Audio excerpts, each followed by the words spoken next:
Hello, everyone, and welcome to this session of AAC in the Cloud. This session's presenter is Jenna, so we will turn the time over to Jenna for the presentation. Go ahead. Thank you so much, Josh.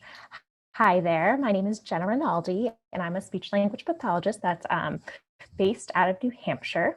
And today I'm going to be talking to you guys about visual supports in AAC, specifically how these supports can support individuals with varying abilities at home.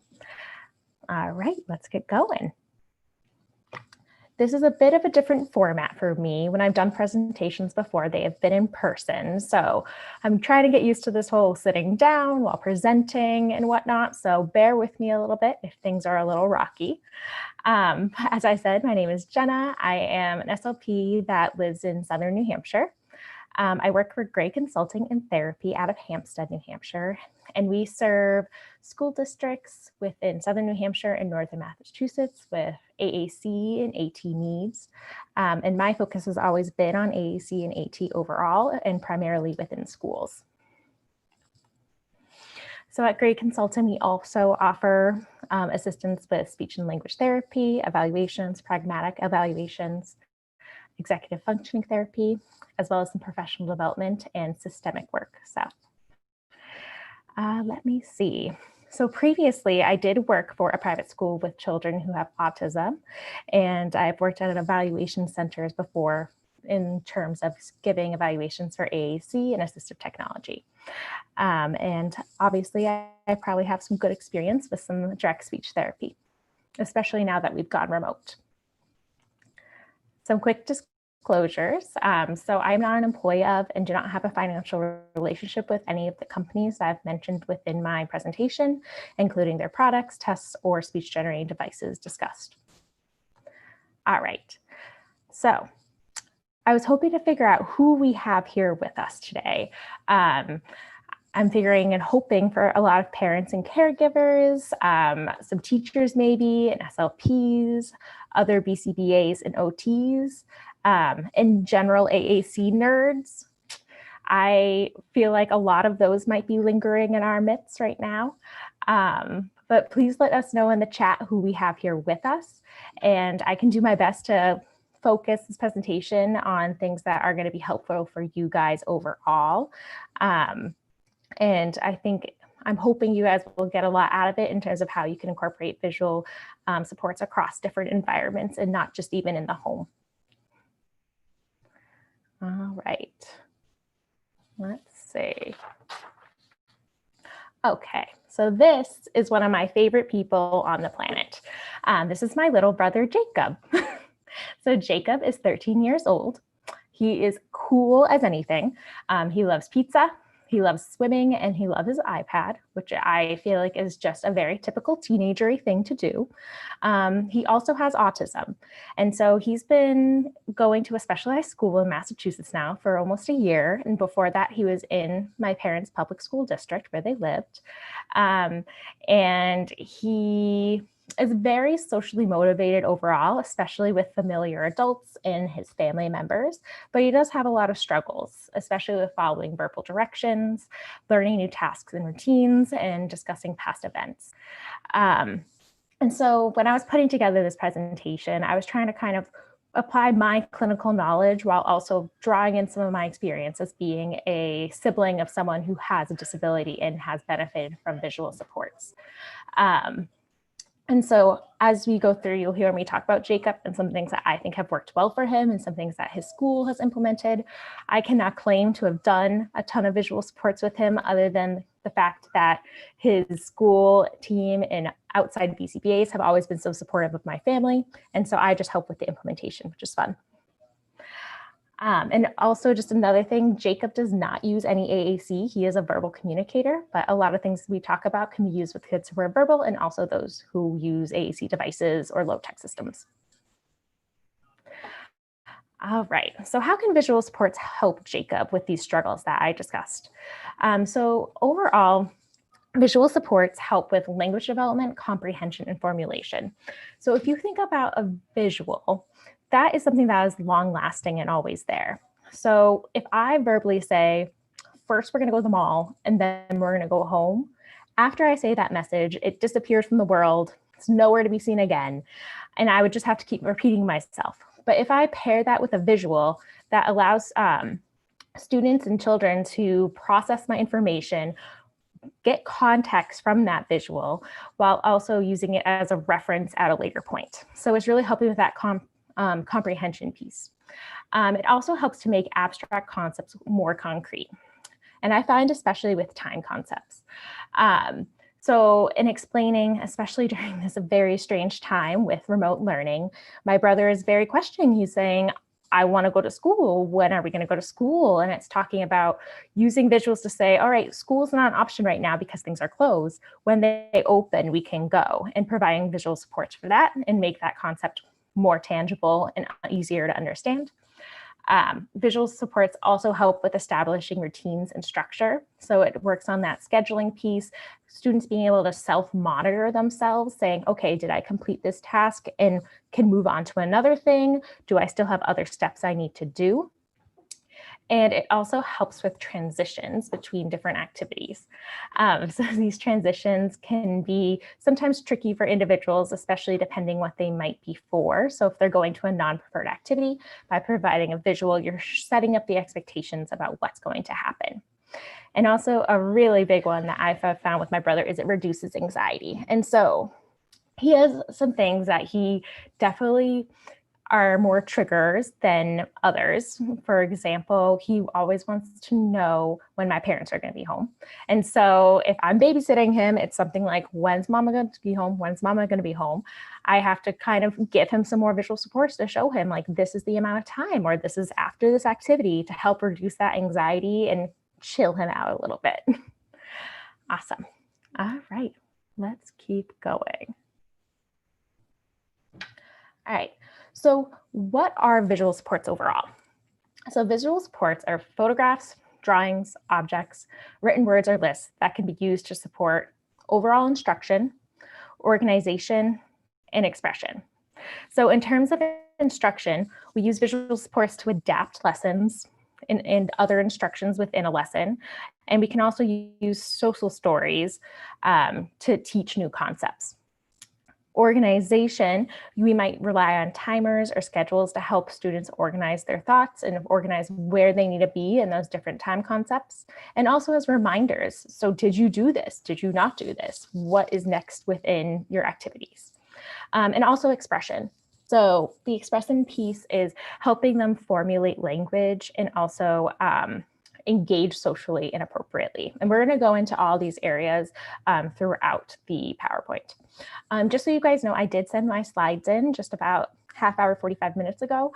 So those will be posted eventually if they haven't already been. So don't feel like you need to take tons of notes about everything, because you will have access to these slides.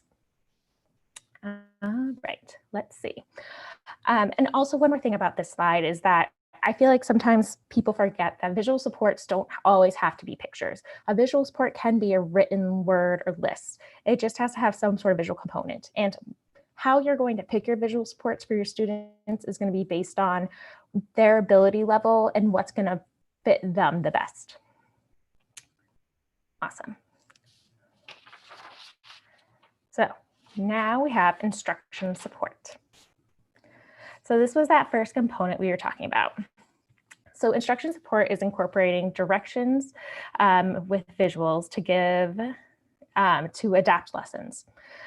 And there's many different ways you can do this. And as you go through this PowerPoint with me, I think you will see that I've given some options that would involve using a computer or an iPad, while others are going to be used more functionally with your environment. So finding things around your house you can utilize versus having to have technology available to you, because I recognize that not everyone has the same resources. And so it's nice having some different levels of supports that you guys can access. So here on this page, you can see right over here, we have something called News to You. And this is a lesson about guide dogs that has some supported text, supportive pictures with the text. And here, this is some instructional supports that have pictures related to it and provide instruction on what they should be doing. And this is another example where this is talking about a calm down routine and things that you can do. Awesome. So one component of instructional support is social stories. And so I really enjoy social stories overall because I think that they're a really great tool to use in preparation for new events. So a social story essentially is, it could be pictures, paired with verbal text or written text. It could be just someone telling another person what's going to happen, or it could be a written story without picture support. And so most of the time in a social story, it will be about something that is tricky or something that is unfamiliar. So for a lot of people, I know that it's tricky to go to the dentist, for example. And so within a social story, you'll have someone that says, okay, going to the dentist can be fun. We're going to go wait in the waiting room. And when our name is called, we'll go into the office. We will sit in the chair and open our mouth, and the dentist will look inside. And along with this verbiage is going to be pictures paired with it. And once again, how you format these is going to be really dependent upon the student's abilities and their cognitive level and what they can access. And we're going to go into some accommodations later on within the presentation, but for right now, we'll kind of work through this. And so I like to, in general, once again, very dependent on the student or child you're working with. I generally try to do social stories with my brother about an hour before a new activity, just because if I do it any more than that, he gets more anxiety thinking about the activity coming up. For some kids, that would be a non-issue, and it might actually be better because they like having more notice. But for him and his profile, he very much benefits from just reviewing a social story before a novel activity or a non-preferred activity just about an hour before. So he can't get too amped up about it, but is still aware about what's going to happen during that activity. So ways that you can make and access social stories. One is the app Pictello. So this app is available on iOS only. So that's going to be iPads and whatnot. And it is used to develop stories using photos, Google Images, etc. And you can make it really specific for the child. So you take those photos from the internet or actual pictures from the specific places you've gone. So if you go to your doctor's office, you can take a picture of the doctor. You can take a picture of the nurse that'll see them. You can take a picture of the outside of the office, the chairs, whatever you think is going to be appropriate. And then you get to fill in your own text and then review the book within the app. This is nice, especially because you can make it so customized, and you can have it on an iPad, which is at times much more accessible to students than having pictures and paper kind of floating around all over the place. Let's see. So the next one that I have is a great example of a way to access social stories is Model Me Going Places app. So this is actually video modeling of peers at different community activities. So they have a video of a peer getting their haircut, and there's a narration that goes along with it that talks about, I sit very still when I get my haircut. I wear the cape around me when I have my haircut. When I'm done with my haircut, I get a lollipop or I get a sticker. And it shows what the entire activity is going to be like through video modeling. And this app has an entire library of these videos available to you. And just so you know, a lot of these things, I do have a slide at the end that are links to these, and you'll be able to see that in my published slides on the website. Awesome. And so if you don't have access to an iPad or something where you can access apps, you could also make your own social stories using Google Slides or PowerPoint. And so I've done this a lot for different students where I just grab photos off the internet and I write up my own description of what's happening for that social story. And sometimes it's like a single picture that just has 4 sentences about the activity and explaining what's going to happen. And once again, you have to think about your student or child's abilities in terms of what level of language do they understand. We don't want to be giving them long, lengthy directions if they can't fully comprehend that. We want to make sure we're kind of meeting them where they're at, because this is meant to be a support, and giving them the appropriate level. And then if you're not very tech savvy, which a lot of parents I've worked with before have either been like extremely tech savvy, or if they're like my mom, who last week asked me how to forward an email, which I was very sad about because I'm supposed to be an assistive technology expert. You can access things using pictures from magazine, your own stash of printed photos, and formulate a social story from there by sticking them into a notebook or into a blank photo album. There's so many ways you can go about this. And what I really enjoy working with different parents is seeing how they've made things without my input and their creativity with it. All righty. So the next component of our instruction support is adapting lessons and instructions.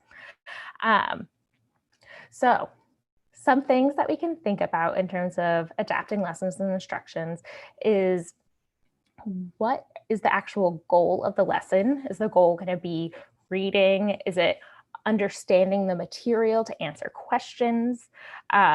Is it responding appropriately? So there's a lot of stuff that go within this. And I feel like this is pretty important, especially in this time of a lot of us being within remote learning, is how can we scaffold our students and provide this additional support remotely? So some really cool resources that are available include News to You. So this is a website that is available through subscription, and it has many different levels of text, and a lot of them are about current events, upcoming events. I remember last year there was one about Taylor Swift's new album, and then also about recurring things that are always happening. So for example, it would be like Christmas time, different holidays, 4th of July. And because this is a subscription service, a lot of schools already have access to this. So if you like the way that this sounds, you can certainly ask your school district if they do have access to this and ask for some supports from them. But what's nice is these texts are leveled in addition to having picture supports. So they have ones that's like simple, which would be just a sentence or two, or even a phrase paired with the pictures, and then all the way up into a paragraph with just one picture with it. And what's nice is when you start asking them questions about the text, they can refer back to the pictures for support. A really, really fun website that I think that has been really great, especially as we've transitioned to remote learning, has been the Accessible Chef website. So what Accessible Chef is it's a site where people have created recipes that include pictures and visual supports within them. And so over here, you'll see there's a cute and very simple directions on how to make something, and it has your different steps, and it has pictures paired with the instructions. And there's a whole library of these already made, and then you can also make your own custom ones. And they have things varying from how to just make pudding to how to make a full meal. So if you guys are starting to work on some of those daily living skills and whatnot, it's a great resource to kind of tag on and have some pre-made things. And if you feel adventurous and want to make your own recipes, you can certainly make them on there and even add them to the library so other people would have access to them. And then another way of adapting lessons and instructions is going to be by adapting books. So a lot of times when you read a book to a child, especially one who might be using an AAC device, it is at a level that is above where they're currently communicating at. So if the sentence within the book was, Johnny ran outside to play, you could stick in it a Post-it note and write outside play. And that could be their visual support of reducing the vocabulary and something they can more readily access on their device. So you guys can participate in a shared reading together. So you can click outside and play, model it on their device. If you have access, you could even snag from, PRC, from Saltillo, the different symbols that are associated with your student's device or child's device, and have those in there. So you have the actual symbols that are from the device within the book. And you can just take a picture of those, cut them out, and tape them in the book and make the text simple. And so now you're able to engage in a shared reading with an individual that wouldn't necessarily be able to access that book because the language is more complex. So it's nice that you're able to read that longer sentence and they're able to read a shortened version by clicking it within their device or on their low-tech system or whatever they're accessing. I really enjoy doing this because it just really fosters more less passive engagement and more just interactive engagement within books. And then additionally, another component of adapting lessons is your instructions. So when you're providing instructions to a student about what the expectations are within the classroom or even at home, like at dinner time, I need you to be having your feet on the floor. I need you to be keeping your bib on, using your fork to eat. Those are instructions you can have as a visual or even as a written cue that they are following. Awesome. Okay. It is very strange doing this format because I can't read anyone's faces. I can't hear any questions yet, but that's okay. Well, I'm excited for the questions at the end. All right, awesome. So in terms of what we've gone over the instruction piece of visual supports. And so now we're going to be moving on to the organization piece, okay? Oh, and I do want to make a comment that at the end, I am going to talk about symbols in terms of places you can find different symbols and ways you can access things and how symbols don't always necessarily have to be, board maker symbol sticks. They can be more generic in terms of using Google's images and whatnot. So we'll go over that a little bit soon. Okay. Awesome. So now we are moving on to organization support. So when I talk about organization support, we're really talking about the planning, time concepts, self-awareness, and reminders. And so when I talk about a reminder, I'd love to see this hanging in people's classrooms or hanging at the front door of people's homes. Stop, do you have your device? It's really quick and easy. And it reminds me, oh, I need to grab my device, or I need to grab the device for the student, or whatever I may need. And it's also, I find visuals very interesting because I feel like we don't even realize half the time that we're being influenced by visuals around us in terms of like, when you see red, it means stop. When you see on your phone a little thing light up, that you got a text message. And so there's so many visuals that we're taking for granted. And so incorporating them in even more into our student and children's lives is just gonna help us and help them. Let's see. All right, so the first thing I want to talk about in terms of organizational support are schedules. And honestly, I feel like this is like one of the biggest saving graces out there because time concepts are hard, so hard. My brother, he wants to do things immediately as soon as he thinks of it. And so when he wants to, right now, his whole thing is that he's stuck at home doing remote learning and he just wants to go in the car and go for a ride. He knows he can't actually go inside anywhere, but he just wants to go drive by Home Depot, drive by the mall, zip around and get out of the house. And so the moment he's done his remote learning, he goes, I want to go for a drive. And so obviously my mother and myself or whoever's there, we have things going on and we have to say, Jacob, we can't go right this second. And so that's when, for him to understand, okay, we can go in 10 minutes or after I finish this activity is really abstract for him. But when we introduce some of these schedulings and timers and whatnot, that's when we can make it more concrete and make him be like, okay, I can handle this, delay, and then wait for my ride. So a great example of a schedule is a first then board. And so this is such a quick, easy, concrete way to indicate what's going to happen. So first, you need to do your remote learning, then we're going to go for a drive. And it's very accessible to a lot of different skill levels. So it doesn't have a ton of cognitive demand involved with it.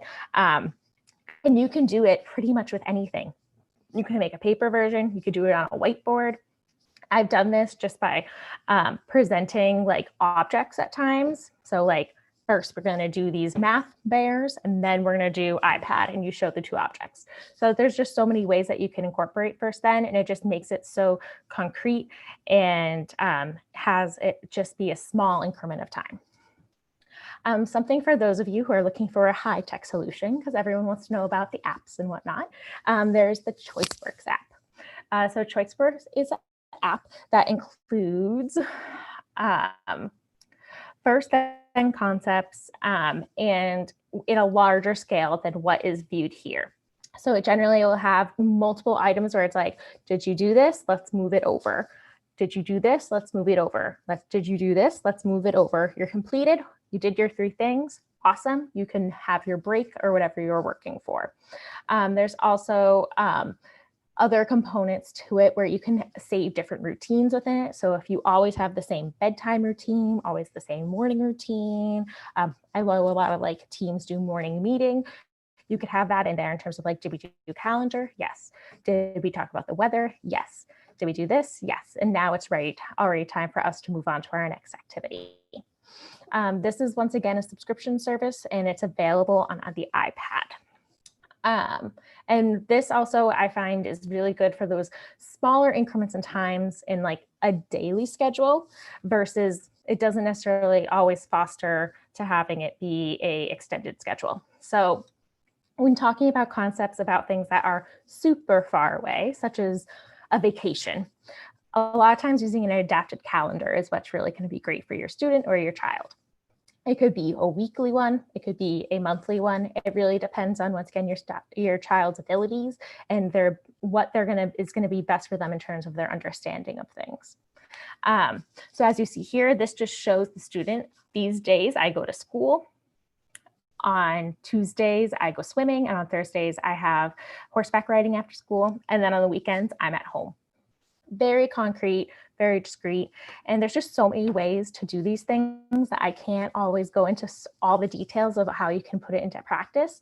But I think it's nice just to kind of look at a couple ideas, and then you guys can start thinking about, well, this would work for Joe Schmo, but if we tweaked it this way, it would work even better. If you guys are feeling like you don't necessarily need something that intense, you can always use a whiteboard. I love having one of these in my sessions. It's where I quickly write down what we're going to be doing, and then I just cross it off, or I have the student erase it. And it's very direct and easy to put in place and doesn't require any prep beforehand, which is always very lovely. And also you could use your own photos. So around your house, if you're taking pictures of things, I've actually seen like a lot of families, they like to use magnets in the fridge. So they'll have like a piece of tape down the center of the fridge and it'll be like to do, done. And then they'll have their magnet of activities and then they move their magnet over and it's super easy, especially for our little friends that are just in the house all day. But there's a lot of ways you can make schedules, and it's just really trying to figure out what's going to be best for your student based on their abilities. All righty, let's cruise on over to timers. Once again, timers are my best friend, especially in terms of time concepts, because it's just so tricky to try to quantify. And like, even if the student can tell time, it doesn't always mean their experience of the passage of time is the same. And so I feel like having timers available is just really important.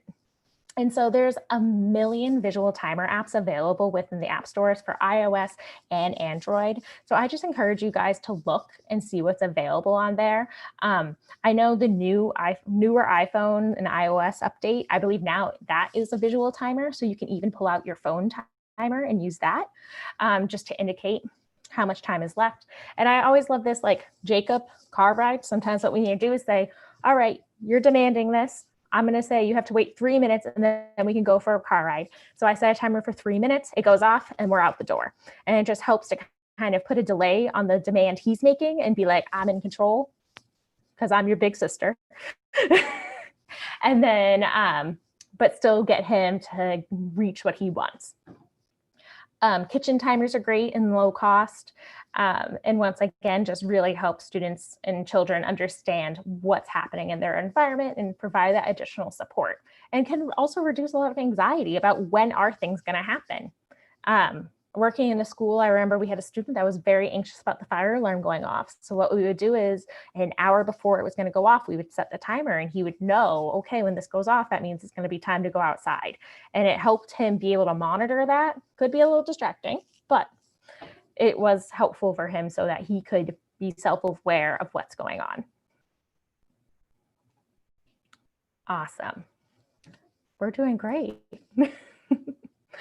All right, so the next piece of our visual supports that I want to discuss is expression. So in terms of expression, let's say, this is talking about adding context and expectations to expressive communication. So a lot of times it's hard for our students to talk about past events, or I should say it's hard for our students to talk about past events reliably. I've had a lot of people tell me that yesterday they went to the zoo, and I'm like, but yesterday you were at school. There was no time for you to go to the zoo. Oh, you went to the zoo over the weekend, but not always being in the home or being aware of their schedule of things. It's really hard sometimes to tell if they're reliably reporting what they're telling you. And so using some visual supports can help them in terms of how they're going to communicate to you socially and how you can help expand their language. Awesome. All right, so social engagement. So social engagement, I think, is one of my more favorite things to work on when I'm using visual supports, because it's nice to have a shared context. So the first one I have here is visual scenes. So a visual scene, as you will see on this previous page, here, let me see if I can go back. Oh, that's rude.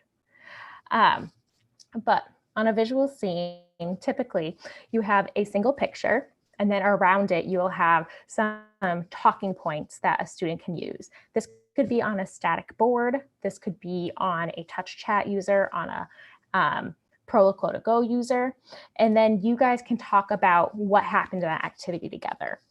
So if the activity was horseback riding, you have a picture of your student with a horse and you say, oh, wow, you went horseback riding. And then she has some pre-programmed phrases that she can say, I like horseback riding. And then you could say, where do you go horseback riding? She has a pre-programmed phrase that says, at Stony Brook Farm.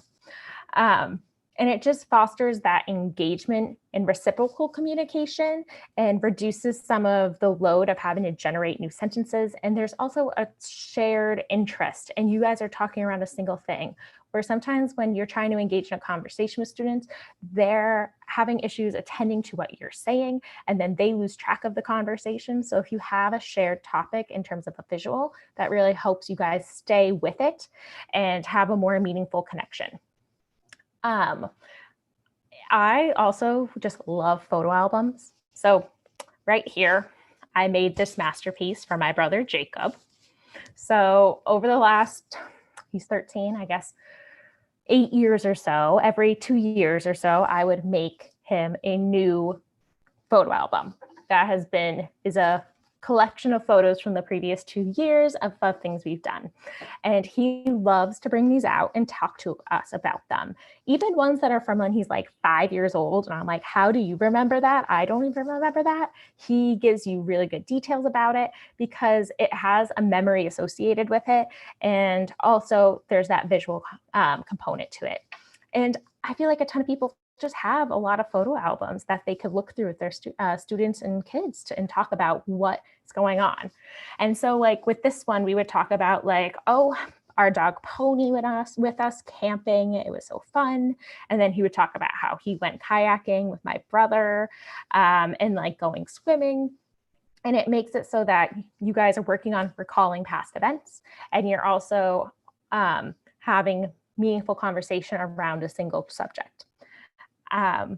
And also in terms of recalling past events, it's really nice too to have access to those schedules we talked about before. So if you have access to their calendar from 2 weeks ago and you know they went on a field trip, you can say, hey, I saw you went on a field trip, and know what's going on and be able to talk about that experience, whether it be with the device or verbally or whatnot. Generated questions. So when I say generated questions, I mean more like conversation starters, which I think are great. So a conversation starter could be written on a popsicle stick. It could be, what's your favorite color? And that's something your student could go ask someone and start a conversation around it. Or where would you want to go on vacation if you could? And talk around it. And just giving that initial cue of what to say and how to initiate a conversation is sometimes enough to begin that reciprocal piece of it and start communicating in a meaningful way. So if you are not a scrapbooker like me, you can also just go through your camera roll on your phone with your student or your child and talk about things. So looking through that camera roll and saying, oh my gosh, we went to the butterfly place, it was beautiful. And you even narrating what was happening and giving them that language input while talking about the picture is awesome, because you're providing them increased access to language and giving them meaning behind what you're saying, versus if you're just talking about it without a picture available, they might not be fully understanding what you're talking about or what event you're referencing. And you can also do this with pictures in books, magazines, etc. So if you're looking at where the wild things are, you can talk about how Max ran away with the monsters, and just have that shared interaction around what's happening within those pictures and talk about the content and always have that refer back to. So when you ask them a question, you can say, well, where was he? He can look back at the picture and more easily answer those questions. Okay, cool beans. There we go. All right, so the next component of the expression supports is going to be language formulation. So a lot of times this is something you might use with someone who has developing verbal abilities or uses AAC in addition to verbal, and then some components you could use with exclusively AAC user. So when I'm trying to prompt students to use some different language skills, I might use a sentence structure strip. So this could consist of using the modified Fitzgerald key, which is the color coding systems that a lot of different communication programs use. So that would be that pronouns are yellow, actions are green, orange is nouns, blue are those prepositions, and using that as a cue to them of how you're going to formulate your sentence. So when I'm saying, I want you to make a sentence that starts with a who, we have our yellow there, and then talks about a what doing, so the verb or the action, and then a what with the orange. And so John threw ball is my target sentence that I'm looking for there. And so I can have them use the device to match the colors. I can use it so that they're tapping it out with their fingers as they're saying it, so they know that they're using the correct ones. And having the additional of the visuals is really helpful too, because you know the question is the who, what doing is watching the action, especially if they're familiar with these different images. Additionally, you can use some pacing boards when you're working on language formulation. And so this is a lot of times going to be used with your individuals that you're trying to increase their overall intelligibility and articulation by slowing down their rate of speech. And so you can have them tap on the pacing board by saying, may I have cookie? Or don't even need to have something at the bottom there, just have them tap it out so that they're saying it at a slower rate. Additionally, you could do finger taps, tapping the table. Any of those things are going to help them slow down their rate and really focus on how they're saying their words. And then also in terms of language formulation and visual supports, I like to use visuals to help teach new language functions and concepts. So when I'm trying to ask them a who question, I might say, we read this book, who was the main character? And I'll point to my who, so they remember which question I'm asking them. I'm asking them a question about a person versus a where or a what. And then it just allows for you to continue to provide those models. And same with like commenting, I can have those different commenting symbols available to me where I can point to them as I'm modeling, and just teaching new things, directing others, describing an object. So are you trying to get, I want you to say either it's big or little, I might point to big to give you that cue. Okay. Awesome. So we went through our different areas within visual supports. So now we're going to get to some other areas. So I can't totally claim this chart as my own. My lovely coworkers made it for another presentation and I kind of swiped it from them. So if you guys are listening, thank you very much. But when you're implementing visual supports, as I've been saying throughout the presentation, we really want to make sure we're considering our user. So what are their areas of needs and how can we best meet them where they are at? So considering when making the support their vision status.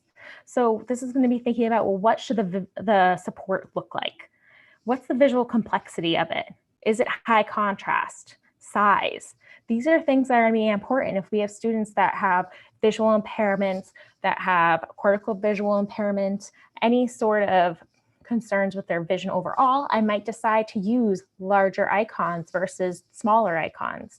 I might decide that I really do need that high contrast so they can see the images versus using, real pictures over more symbolic-based pictures. Also thinking about orientation. Some of our friends have struggles reaching across midline. So you don't always have to present it like this. You could present it like laterally. You could present it diagonally. You can change how you're going to present it to have them work on their ability to scan things and also work on, or opposite, work on their ability just to even access it by making sure it is on a preferred side. And then the idea of familiar versus novel images. So most of the time I'm going to be trying to do familiar images that they're aware of. But if I have an individual that I feel like, you know what, they really need to start generalizing more, I might start using some novel images mixed in so that they begin to learn different things as we use our different visual supports. Because one bathroom size sign at 99 might not look the same as the bathroom sign at McDonald's. You know what I mean? So you want to make sure that we are assessing their needs and giving them what they need while also thinking about how it can generalize within the environment. And sometimes I do feel like people get really hung up on symbols in terms of my student uses touch chat, so they should only have symbol stick symbols. A lot of kids and students are way more flexible than we think, and they can handle having board maker. They can handle having photographs. And we're the ones getting hung up on it when they really could handle having a more generalized set of symbols. Once again, if there is some visual concerns, we might not do that. But if we feel like they can handle that generalization, then why not throw all the different types of symbols that we can at them so that they are aware of so many different things within their environment.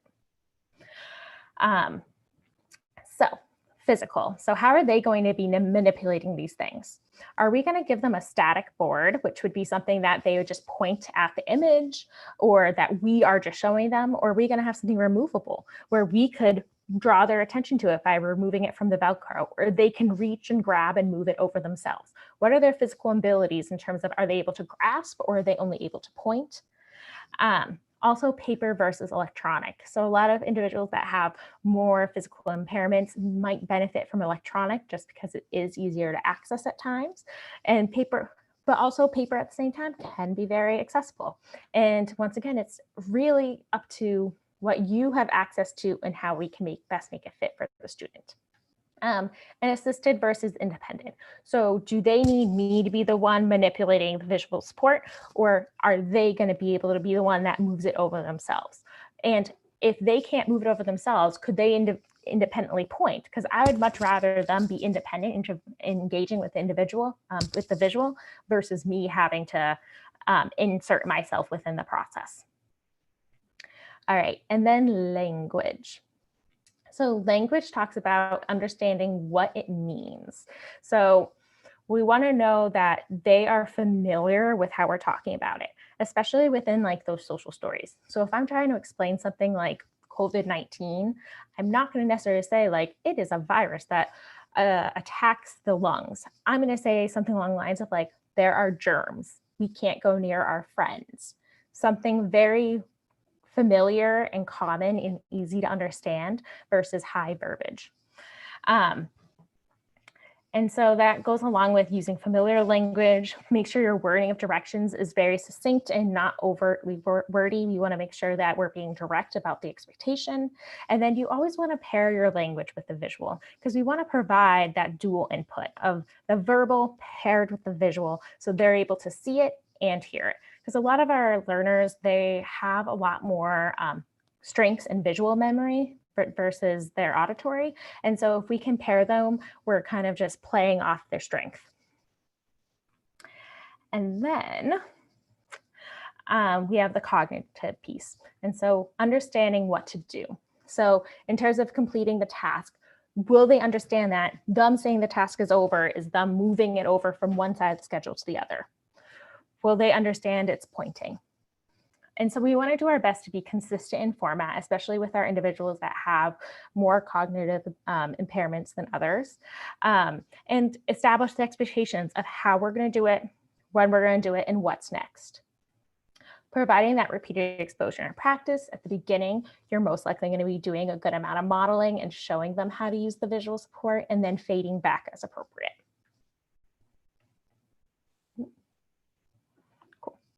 So where can I get visuals? This is always fun. So there are a lot of free ways that you can access visuals. So hold on. There we go. With the PASS software, which is offered through PRC, you can get the MinSpeak Unity lamp symbols for free. And this is a software that you can download onto your PC. Unfortunately, it is not available on Macs. It is very tragic, but if you have a Mac that's partitioned, you could have it on your PC side. And so this software allows you to do something called writing with icons. And what you do is you're able to take the icon sequences that you want and print them out from a Word document or a Google slide. It just copies it over and you can print it from there. And so that's really nice when you're trying to use specific symbols related to a student's communication device. Chat Editor is available through Saltillo and TouchChat. This is once again a free program that allows you to have those symbol sticks images and also PCS images related to the vocabularies. And with that, you can use the capture feature.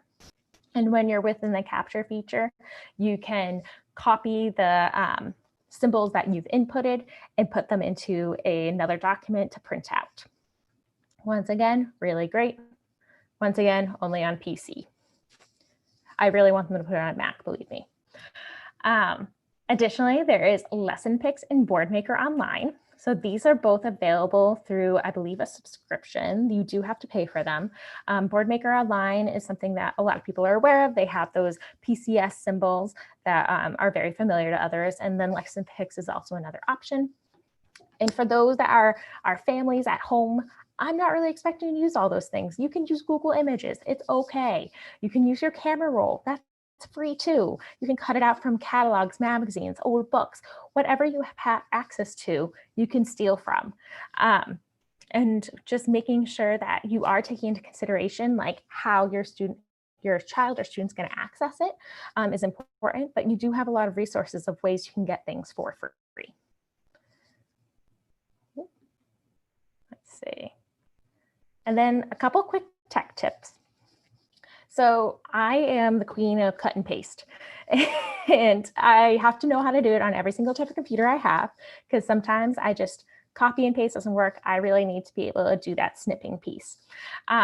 So on a PC, you can download something called the snipping tool. From there, you can take a screen snipping of whatever you want off of your screen.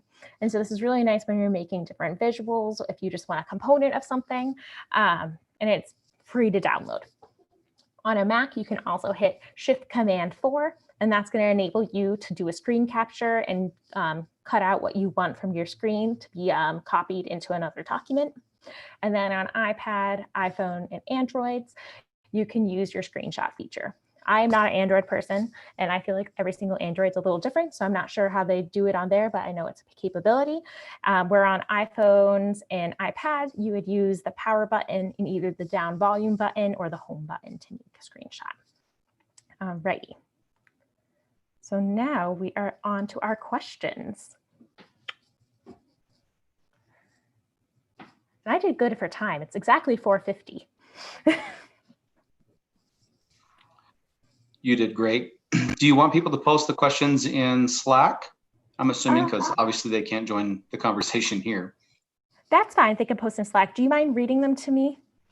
I don't have Slack open. I would be happy to if they post them in there. Okay. If there's there is a slight delay, so people may not be putting anything in just yet. That's okay. I know. It's very strange not seeing other people.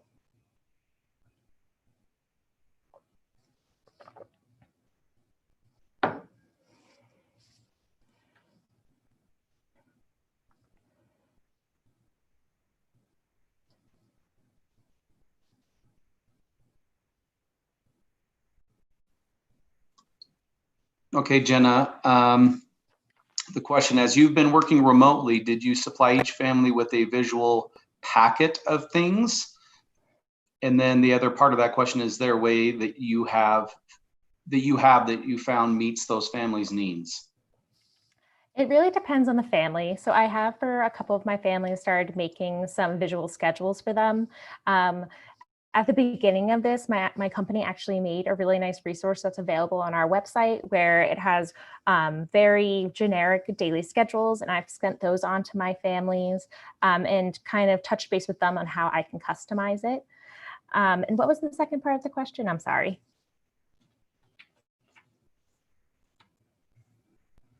The second part was, is there a way that you have found that it meets the family's needs?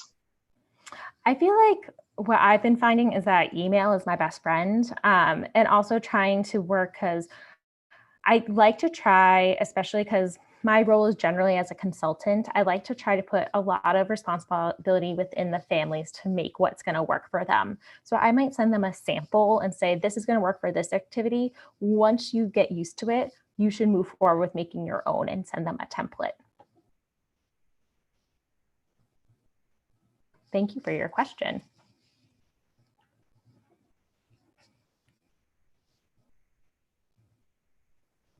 All right, there's another one. Someone said that they find the past software difficult to use. They said maybe they're missing something. Do you know of a way for them to learn how to use it? Yes, I believe on PRC's website, there is a little quick informational video on how to use it. There's also a quick reference guide for the past software that's available that goes over how to do the writing with icons. I know sometimes it's kind of confusing because it's the new voice software that it definitely looks way more computer programmy than like speech and family friendly. So I understand your frustration with it, but I would give it another try, because once you get the hang of it, it is very, very easy to use. It just kind of is figuring out the secret code through the use of the quick reference guide. And then there was another part to that question that said, how important is it for the pictures of various visuals around the home to match the visuals on the AAC device? Once again, very dependent on the student. A lot of times with like, if a user is using LAMP, a lot of times like real images are so small that you can't even see the discrete detail. So I would say that if they can handle real life images within the home, that's totally fine. And if you guys are pairing by modeling, oh, this is kitchen with the kitchen button available on their device, that I think would be appropriate. I think it's very dependent on the student. If you have someone who has poor visual abilities or cognitive issues, you might want to use the exact symbol, but it's just so dependent on the person and what their needs are. And there was another question about someone's interested in visual resources, visuals and or resources for distance learning. And do you have a list of resources or ones that you've used that you find useful? I have these are from my presentation. If you go to this one that's visual schedules, this is one that I developed with the input from my coworkers in terms of some different visuals that can be easily implemented. They're PDF documents, but if you guys were interested, you could email me separately and I could send you some that are going to be Google documents that you could easily edit yourself.